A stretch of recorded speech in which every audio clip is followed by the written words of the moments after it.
The cryptocurrency market is on high alert. Billion-dollar liquidations, signs of Bitcoin exhaustion, and large whales have returned to accumulating. What's happening in this bull market? Today, September 26th, Bitcoin continues its correction and is trading in the 109,600 range at the time of recording this video. Ethereum is also following this decline and is trading at 3,928 at the time of writing. And market sentiment has plummeted along with all this. Bitcoin's fear and greed index is only 28 points, meaning fear, while Ethereum's has also plummeted, now registering 27 points, also in the fear zone. We start the day with a pressured market and investors more cautious than ever. But this, of course, is just the backdrop to what's happening in the market, because the next chapters I'll tell you will show how these movements are all interconnected. So, let's start by saying that today is one of those days that marks market history. $21 billion in Bitcoin and Ethereum options are expiring on the last Friday of the month, the largest quarterly expiration of the year. Think of it this way, it's like a grand final auction, where traders and institutions decide whether to take profits, take losses, or carry their positions for the long term. In the case of Bitcoin, the stakes are enormous. $16 billion will be at stake. And the most curious detail, the market is more optimistic than pessimistic, as there is a greater volume of bets on a rise. The maximum pain point is at $1,000. This means that to balance the playing field between buyers and sellers, the price can fluctuate within this range. In Ethereum, the story is a little different. There are 5 billion in options about to expire, but with a slightly more cautious tone. The asset fell to around 9,366, but the maximum pain point is at 3,800. In other words, if it doesn't quickly return to above 4,000, volatility could increase significantly. This expiration occurs on Dibit at 8 o'clock Coordinated Universal Time and could then set the market tone not only for this week, but for the rest of 2025. Bitcoin is relatively stable and Ethereum is slightly more vulnerable. And of course, this entire scenario can't be understood simply by looking at the options. There's also a very strong external factor putting pressure on prices, the US macroeconomy. Yesterday, we saw Bitcoin lose the 112,000 level and Ethereum break below 4,000 for the first time in months. This is no coincidence, it was a direct reaction to the new US economic data. US GDP grew 3.8%, above expectations of 3.3%. Jobless claims came in at 218,000, better than forecasts of 233,000. Even the housing market, which had been suffering from high interest rates, surprised positively. Now you might be thinking, if the data is good, why are cryptocurrencies falling? And the somewhat complicated answer may be quite simple. Because the good data reduces the chance of a Fed rate cut in the short term. According to the FedWatch indicator, the probability of a 25 basis point cut fell from over 94% to just 87.7%. It's still quite high, but not as certain as before. And when interest rates rise, investors flee all risk assets. And Bitcoin, obviously, feels this firsthand, especially all other altcoins. The $10,000 level has now become a key zone. Losing this support could further accelerate the sell-off, but if it manages to reclaim 115,000, it would return to the top of the consolidation range. It's true that it wasn't just the macro that raised concerns. Glassnode, for example, one of the leading on-chain analysis platforms, released a report highlighting signs of fatigue in the Bitcoin cycle. Since its peak of $4 million, Bitcoin has already fallen more than 10%, stalling near zero. The current cycle has lasted about 1,330 days, similar to previous cycles, but with one important difference. Realized capital reached $678 billion, almost double the previous cycle. This shows us that many people took profits at the same time, and 3 large waves of selling involved 90% of the coins traded. This signals that long-term holders, known as LTH, are distributing part of their bitcoins. A total of 3.4 million bitcoins were redistributed in this process. At the same time, the institutional demand, which had been strong for ETFs, has cooled significantly after the last Fed meeting. Long-term holders are selling around 122,000 bitcoins per month, which is further pressuring Bitcoin's price. Finally, Glassstone concluded, without a balance between supply and demand, the risk of a deeper sell-off increases. In other words, extra caution is needed from now on. And before we talk about this week's bloodbath, let's lighten the mood. I want you to consider something that happened yesterday. A user commented that they've been in this market for 7 years and have studied over 1,000 essential cryptocurrencies, and none of them have worked, and that we're all kidding. With all the respect you always have for what we consider newcomers to this market, leave your thoughts in the comments. Based on your experience, what do you think happened to make them say this? Did they just believe memes? Did they DCA?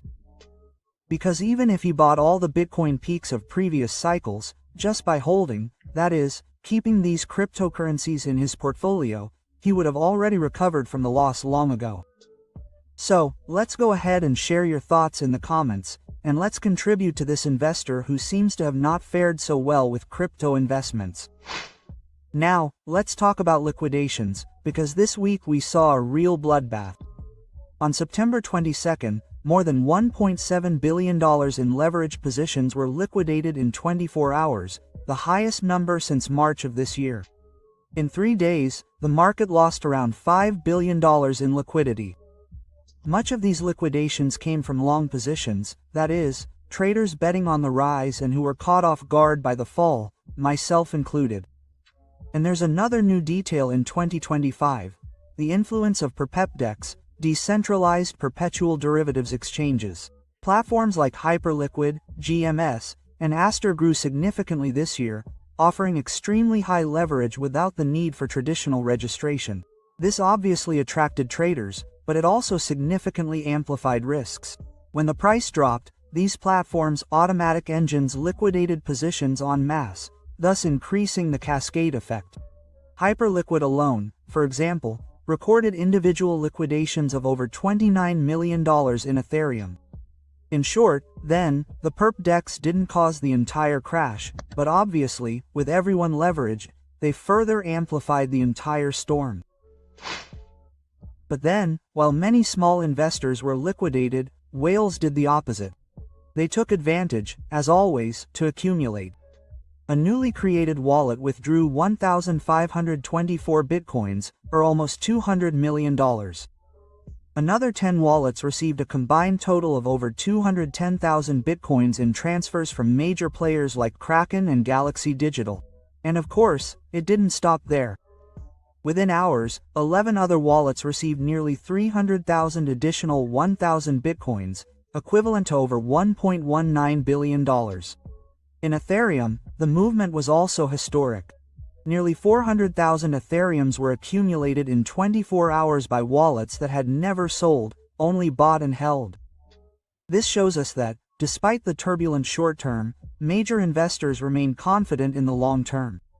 And as always, not everything in the market is just about price. There's a debate within the Bitcoin community that has divided opinions. Whether or not to allow the storage of other types of data on the blockchain is a matter of choice. On one side, there are those who argue that Bitcoin should remain pure for financial transactions only. The fear is that, by allowing other content, the network will be used to store inappropriate material, which would be impossible to remove due to the blockchain's immutability. On the other side, there are those who advocate innovation and also want to explore new features. This debate may seem quite technical, but it touches on the heart of what Bitcoin represents today.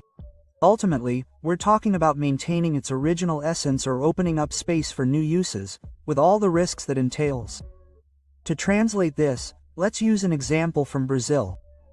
It's as if today, let's suppose someone spoke ill of your mother, saying she was a Zandau could very well come here and say, no, take that content down for Instagram, YouTube, or whoever. In this case, if that same content were within the Bitcoin blockchain, it would be impossible for Zandau or anyone else to take it down. So, now that you're in the know, Would you like content calling your mother to be all over the internet? Leave your opinion in the comments. And before we get to the end to begin wrapping up today's roundup, here's some news that shows how the future of markets is being built right now. SharpLink Game, one of the largest public holders of Ethereum, has announced plans to tokenize its Nasdaq-listed shares. This will be done in partnership with Superstate through the OpenBell platform and means the company's shares will be traded directly on the Ethereum blockchain. This is more than a technological breakthrough. It's a clear sign that the tokenization of real-world assets is no longer just theory, it's becoming a practice in the market. And this obviously paves the way for other companies to do the same, integrating stocks, bonds, and other traditional assets into the crypto universe. So, what do you take home from today's news? After a day full of data, this is clear. The market is undergoing a strong correction, but it's still within a bullish cycle. We'll only know if we've truly entered a marketing blitz in the future, when everything is a little clearer. Anyone saying one way or another now is just holding a crystal ball. Macroeconomics remains the main pressure factor, as high interest rates drive away risk investors. Glassnode, in turn, shows signs of exhaustion, but whales continue to accumulate, which is a positive sign for the market. PerpDex, meanwhile, amplified liquidations but also demonstrated how the crypto market is changing. And while all this is happening, the tokenization of traditional assets shows that the future of finance is increasingly connected within the blockchain. In other words, despite the short-term fear, as always, the medium and long-term fundamentals remain firm and strong. So, what do you think of all this? Are we facing a simple respite from the bull market, or is it just the beginning of a deeper correction? Leave your opinion in the comments, and I'll read it and respond to each one. If you enjoyed this news summary and it helped you understand what's happening, don't forget to like it, as it obviously helps the channel a lot. And if you're not yet a subscriber, take the opportunity to subscribe and activate the bell, because here on the Crypto Menudo channel, you'll always be up to date with the main market news.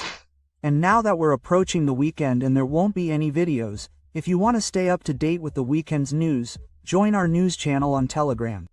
It's free and prepared especially for you. So, I wish you all a great weekend and may you have the wisdom to deal with these short-term declines. Always remember, the future is crypto. If you want to know about any coin, leave it in the comments. Don't forget to like it, and see you tomorrow. Yeah.